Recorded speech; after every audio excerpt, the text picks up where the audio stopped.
11 নম্বর Ronald road সাহেবী আমলের দোতলা বাড়ি।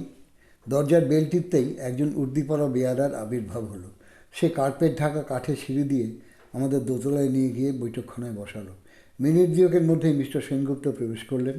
বাড়ির সঙ্গে মানানসই সাহেবী মেজাজ, পরনে ড্রেসিং গাউন, পায়ে বেডরুম স্লিপার, হাতে চুরুট। পরিচয় পর্ব শেষ হলে পর ভদ্রলোক জিজ্ঞেস করলেন, আপনারা ড্রিঙ্ক করেন নাকি? আগে না, বলল ফেলুদা। আমি যদি বিয়ার খাই আশা করি আপনারা মাইন্ড করবেন না। মোটেই না। ভদ্রলোক বিয়ারাকে ডেকে নিজের জন্য বিয়ার আর আমাদের তিনজনের জন্য চায়ের অর্ডার দিয়ে ফেলুদার দিকে দৃষ্টি দিলেন। ফেলুদা বলল, আপনি আমাকে কেন ফোন করতে যাচ্ছিলেন সেটা আগে বলতে আপনার যদি কোনো আপত্তি না থাকে তাহলে সেটাই আগে শোনা যাক, তারপর আমি আমার দিকটা বলবো। বেশ তো। জেপি চাওলার নাম শুনেছেন? ব্যবসাদার গুরুপ্রসাদ চাওলা, যার নামে চাওলা মেনশনস। হ্যাঁ হ্যাঁ, তার এক নাতি তো, হ্যাঁ, মিসিং, সম্ভবত কিডন্যাপড। কাগজে দেখছিলাম বটে। গুরুপ্রসাদ আমার অনেক দিনের বন্ধু। পুলিশ তদন্ত করছে বটে, কিন্তু আমি ওকে আপনার নাম সাজেস্ট করেছি। ভুলু শ্যামাবিশের কাছে আপনার খুব সুখ্যাতি শুনেছি। হ্যাঁ, একটা ব্যাপার, ওকে আমি একটু হেল্প করেছিলাম। তাহলে চাওলাকে কী বলবো? মিস্টার সেনগুপ্ত, দুঃখের বিষয় আমি অলরেডি একটা কেস হাতে নিয়ে ফেলেছি। I C. আর সেই ব্যাপারে আমি আপনার কাছে এসেছি। কী ব্যাপারে শুনি? আমি ডাক্তার মুন্সির কাছ থেকে আসছি। হোয়াট? ভদ্রলোক সোফা থেকে প্রায় লাফিয়েই উঠলেন। মুন্সি আপনাকে আমার পরিচয় দিয়ে দিয়েছে? তার মানে তো আর কদিনে রাজ্যে শুদ্ধ লোক জেনে যাবে মুন্সির ডায়েরির এই ব্যক্তিটি আসলে কে। মিস্টার সেনগুপ্ত, আমি অত্যন্ত সাবধানী লোক। গোপন ব্যাপার কী করে গোপন রাখতে হয় তা আমি জানি। আমার উপর আপনি সম্পূর্ণ ভরসা রাখতে পারেন। তবে আপনি যদি ঘন ঘন ডাক্তার মুন্সিকে হুমকি চিঠি দেন, তারপর ফল কী হবে সেটা কিন্তু আমি জানি। আমি হুমকি চিঠি দেবো না কেন? আপনি ডায়েরিটা পড়েছেন? পড়েছি। আপনার কি মনে হয়েছে? 30 বছরের পুরনো ঘটনা। এর মধ্যে অন্তত শ5 ব্যাংকে তহবিল তছরূপ হয়েছে। যারা এই কাজ করেছে হয়তো তাদের অনেকেই নামের প্রথম অক্ষরে। সুতরাং আপনার ভয় সম্পূর্ণ অমূলক। মুন্সি কি ব্যাংকের নাম করেছে? না। আমার ব্যাংকে দুজন উচ্চপদস্থ কর্মচারী ছিল যারা চুরির ব্যাপারে আমাকে সন্দেহ করে, কারণ ঠেকায় পড়ে আমি দুজনের কাছ থেকেই টাকা ধার চেয়েছিলাম। দুজনেই অবশ্যই রিফিউজ করে। মিস্টার সেনগুপ্ত, আমি আবারও বলছি, আপনার ভয়ের কোনো কারণ নেই। আর এই ধরনের চিঠি দিয়ে আপনার লাভটা কী হচ্ছে? ডাক্তার মুন্সি আইনের দিক থেকে সম্পূর্ণ নিরাপদ, অর্থাৎ আপনি কোনো লিগ্যাল স্টেপ নিতে পারছেন না। তাহলে তাহলে কি আপনি আইনের বাইরে কোনো রাস্তা ভাবছেন? আমার বিপদের আশঙ্কা দেখলে আমি আইন টাইন কিন্তু মানব না। আমার অতীতের ইতিহাস থেকে আপনি বুঝছেন যে প্রয়োজনে বেপরোয়া কাজ করতে আমি দ্বিধা করি না। আপনার মাথা খারাপ হয়ে গেছে মিস্টার সেনগুপ্ত। তখনকার আপনি আর এখনকার আপনি কি এক? আজ আপনি সমাজে সম্মানিত ব্যক্তি, এই অবস্থায় আপনি এমন একটা ঝুঁকি নেবেন? মিস্টার সেনগুপ্ত মিনিট খানিক কিছু না বলে কেবল চুপচুপ করে বিয়ার খেলেন। তারপর তার চাউনির সামান্য পরিবর্তন দেখা গেল। তারপর তিনি একটা দীর্ঘশ্বাস ফেলে এক চুমুকে বাকি বিয়ারটা শেষ করে গ্লাসটা টেবিলে রেখে বললেন, ঠিক আছে, damn it, let him go ahead. আপনি তাহলে হুমকির ব্যাপারে ইতি দিচ্ছেন? ইয়াস ইয়াস। তবে বিপদের বিন্দুমাত্র আশঙ্কা দেখলেই কিন্তু আর বলতে হবে না, বলল ফেলুদা। বুঝেছি। লালমোহনবাবু কথা মতো পরদিন সকালেই পাণ্ডুলিপিটা ফেরত নিয়ে এলেন। ফেলুদা বললে, এখন আর চা খাওয়া হবে না, কারণ 8 ঘন্টার মধ্যে জিএর সঙ্গে অ্যাপয়েন্টমেন্ট। 90 নম্বর রিপন স্ট্রিটের দরজার বেল টিপতে যার আবির্ভাব হলো, তার মাথায় টাক, কানের দুপাশে চুল সাদা, আর একজোড়া বেশ তাগড়াই গোপ, সেটাও সাদা। মিস্টার মিটার, আমি জর্জ হিগিন্স। তিনজনের সঙ্গেই করমর্দনের পর হিগিন্স আমাদের নিয়ে দোতলায় চলল। গেট দিয়ে বাড়িতে ঢুকেই দুটো বেশ বড় বড় খাঁচা দেখেছি। তার একটায় বাঘ, অন্যটায় হায়না। দোতলায় উঠে বাই একটা ঘরের পাশ দিয়ে যাবার সময় দেখলাম তাতে গোটা পাঁচেক কুয়ালা ভাল্লুক বসে আছে মেঝেতে। বসবার ঘরে পৌঁছে সোফায় বসে হিগিন্স ফেলুদাকে উদ্দেশ্য করে প্রশ্ন করল, you are a detective? A private one, বলল ফেলুদা। বাকি কথাও ইংরেজিতেই হলো, যদিও হিগিন্স মাঝে মাঝে হিন্দিও বলে ফেলছিলেন, বিশেষ করে কারোর উদ্দেশ্যে গালি দেবার সময়। অনেকের উপরেই ভদ্রলোকের রাগ, যদিও কারণটা ঠিক বোঝা গেল না। অবশেষে বললেন, মানসি তাহলে এখনও প্র্যাকটিস করে? আই মাস্ট সে আমার বিপদের সময় অনেক উপকার করেছিল। তাহলে আর আপনি তাকে শাসাচ্ছেন কেন? প্রশ্ন করল ফেলুদা। হিগিন্স একটুক্ষণ চুপ করে থেকে বলল, সেটার একটা কারণ হচ্ছে সেদিন রাত্রে নেশার মাত্রাটা একটু বেশি হয়ে গিয়েছিল। তবে মানুষের কি ভয় করে না? আমার বাবা কি ছিলেন জানো? Station master. আর আমি নিজের চেষ্টায় আজ কোথায় এসে পৌঁছেছি দেখো। এ আমার একচেটিয়া ব্যবসা। মানসির ডায়েরি ছাপা হলে যদি আমাকে কেউ চিনে ফেলে, তাহলে আমার আর ব্যবসার কী দশা হবে ভাবতে পারছো?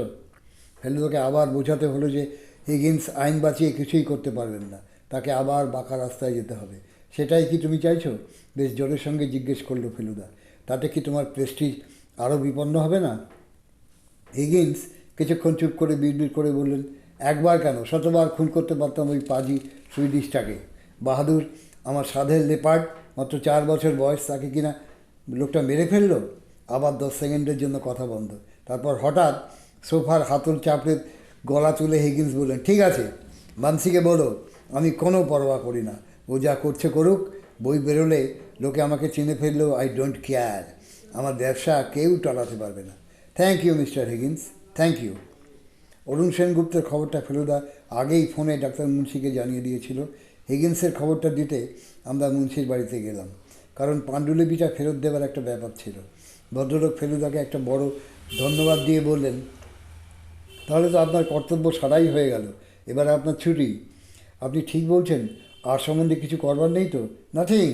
আপনি আপনার বিল পাঠিয়ে দেবেন, আমি ইমিডিয়েটলি পেমেন্ট করে দেবো। Thank you sir. এটাকে কি মামলা বলা চলে? বাড়ি ফিরে এসে বলল জটায়ু। মিনি মামলা বলতে পারেন, অথবা মামলানু। যা বলেছেন। আশ্চর্য এই যে এমন গর্হিত কাজ করার 25-30 বছর পরেও লোকগুলো শুধু বেঁচে নেই, দিব্যি সুখে স্বাচ্ছন্দ্যে চালিয়ে যাচ্ছে। হক কথা, বললে জটায়ু। কালই বাড়িতে বসে ভাবছিলাম, 30 বছর আগে যাদের চিনতুম তাদের কারোর সঙ্গে আজও যোগাযোগ আছে কি না, আর তারা এখন কে কী করছে সেটা জানি কি না।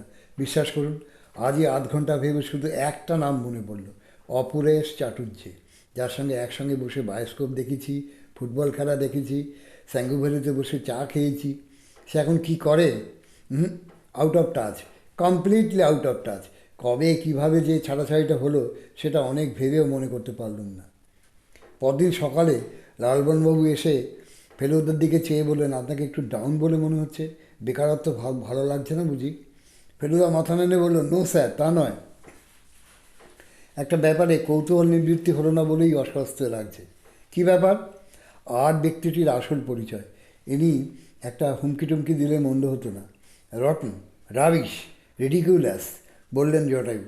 আর জাহান্নামে যাক, আপনি আপনার যা প্রাপ্য তা তো পাচ্ছেনই। তা তো পাচ্ছি। ফোনটা বেজে উঠল, আমিই ধরলাম। হ্যালো বলতে ওদিক থেকে কথা এলো, আমি শঙ্কর বলছি। আমি ফোনটা ফেলুদার হাতে চালান দিলাম। বলুন স্যার। উত্তরটা শোনার সঙ্গে সঙ্গে ফেলুদার কপালে গভীর ভাঁজ পড়ল।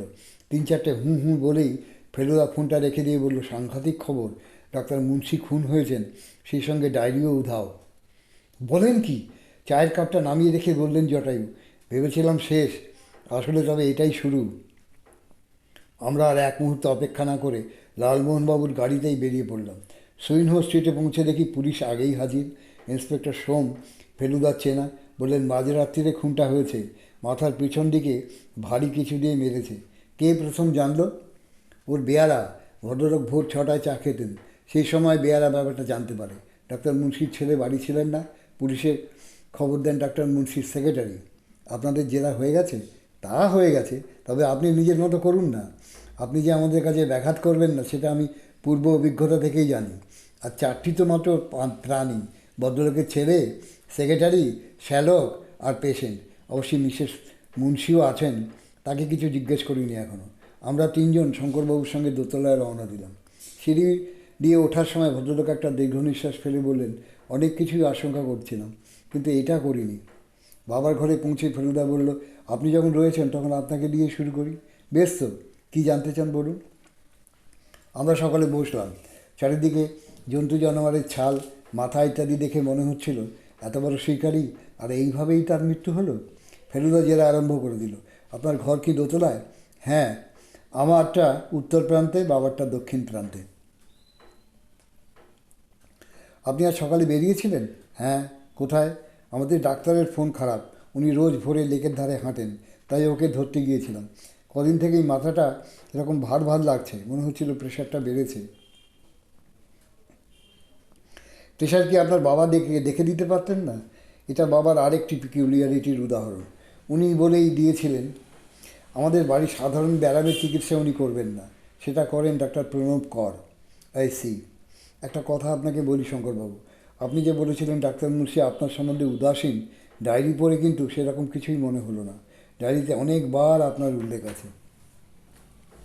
ভেরি সারপ্রাইজিং, আপনার ডায়েরিটা পড়ার ইচ্ছে হয় না? অত বড় হাতে লেখা ম্যানস্ক্রিপ্ট পড়বার ধৈর্য আমার নেই। এটা অবশ্য আশা করা যায় যে আপনার বিষয় সেটা সত্যি, যেটা সত্যি সেটাই উনি লিখেছেন। বাবার দৃষ্টিতে যেটা সত্যি বলে মনে হয়েছে সেটাই উনি লিখেছেন। সে দৃষ্টির সঙ্গে আর পাঁচজনের দৃষ্টি তো নাও মিলতে পারে। আমার বলার ইচ্ছে এই যে বাবা আমাকে চিনলেন কী করে? তিনি তো সর্বক্ষণ রুগী নিয়েই পড়ে থাকতেন। আপনার বাবার মাসিক রোজগার কত ছিল সে সম্বন্ধে আপনার কোনো ধারণা আছে?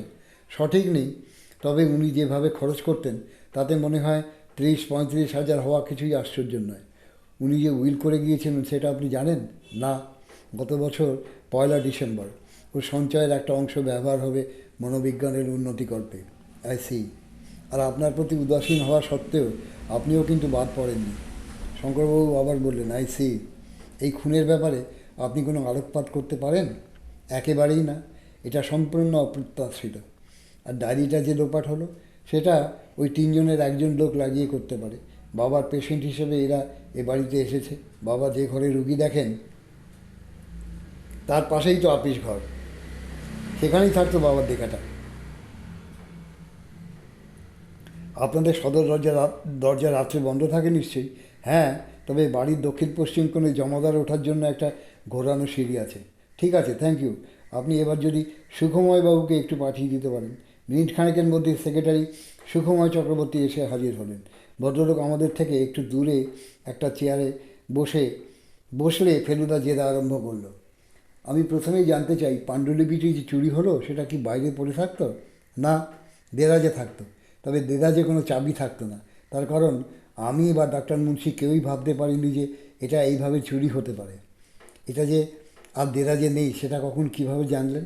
আজ থেকে ওটা টাইপ করা শুরু করবো ভেবেছিলাম। সকালে গিয়ে দেরাজ খুলে দেখি সেটা নেই। সি আপনি কতদিন হলো ডাক্তার মুন্সির সেক্রেটারি কাজ করছেন? 10 বছর। কাজটা পেলেন কী করে? ডাক্তার মুন্সি কাগজে বিজ্ঞাপন দিয়েছিলেন। কী ধরনের কাজ করতে হতো আপনাকে? ওর অ্যাপয়েন্টমেন্টগুলো নোট করে রাখতাম আর চিঠিগুলো জবাব টাইপ করতাম। চিঠি কি অনেক আসতো? তা মন্দ নয়। বিভিন্ন দেশের মনোবিজ্ঞান সংস্থা থেকে নিয়মিত চিঠি আসতো। বাইরের কনফারেন্সে যোগ দিতে উনি 2 বছর অন্তর একবার বিদেশে যেতেন। আপনি বিয়ে করেননি? না। আত্মীয় স্বজন কে আছে? ভাই বোন নেই, বাবা মারা গেছেন। আছেন শুধু আমার বিধবা মা আর আমার এক বিধবা খুড়িমা। এরা একসঙ্গেই থাকেন? হ্যাঁ। আপনি এদের সঙ্গে থাকেন না? আমি তো এই বাড়িতেই থাকি। ডাক্তার মুন্সি আমাকে একটা ঘর দেন একতলায়। প্রথম থেকেই আমি এখানে আছি। মাঝে মাঝে গিয়ে বাড়ির খবর নিয়ে আসি। বাড়ি কোথায়? বেলতলা রোড, ল্যান্সডাউনের মোড়ে। আপনি এই খুন সম্পর্কে কোনো আলোকপাত করতে পারেন? একেবারেই না। ডায়েরি দ্বিঘাত হতে পারে, হুমকি চিঠি থেকেই সেটা বোঝা যায়। কিন্তু খুনটা আমার কাছে একেবারে অর্থহীন বলে মনে হচ্ছে। ডাক্তার মুন্সি বস হিসেবে কেমন লোক ছিলেন? খুব ভালো। আমাকে তিনি অত্যন্ত স্নেহ করতেন। আমার কাজে সন্তুষ্ট ছিলেন এবং ভালো মাইনেও দিতেন। আপনি কি জানেন ডাক্তার মুন্সির বই বেরোলে তার অবর্তমানে বইয়ের স্বত্বাধিকারী হতেন আপনি? জানি, ডাক্তার মুন্সি আমাকে বলেছিলেন। বই ছেপে বেরোলে তার কাটতি কেমন হবে বলে আপনার মনে হয়? প্রকাশকদের ধারণা খুব ভালো। তার মানে মোটা রয়্যালটি, তাই নয় কি? আপনি কি ইঙ্গিত করছেন এই রয়্যালটির লোভে আমি ডাক্তার মুন্সিকে খুন করেছি? এখানে যে একটা জোরালো মোটিভের ইঙ্গিত পাওয়া যাচ্ছে সেটা কি আপনি অস্বীকার করবেন? আমার যেখানে টাকার কোনো অভাব নেই সেখানে শুধু রয়্যালটির লোভে আমি খুন করবো, এটা কি খুব বিশ্বাসযোগ্য? এর সঠিক উত্তর দিতে যতটা চিন্তার প্রয়োজন তার সময় এখনও পাইনি। যাই হোক, এখন আপনার ছুটি। কাউকে পাঠিয়ে দেবো কি? আমি ডাক্তার মুন্সির শালার সঙ্গে একটু কথা বলতে চাই। সুকুমারবাবু চলে যাওয়ার পর জটায়ু বললেন, আপনার কি মনে হচ্ছে বলুন তো? ডায়েরি লোপাট আর খুনটা সেপারেট ইস্যু না পরস্পরের সঙ্গে জড়িত? আগে গাছে কাঁঠাল দেখি, তারপর তো গোপে তেল দেবো। বোঝো।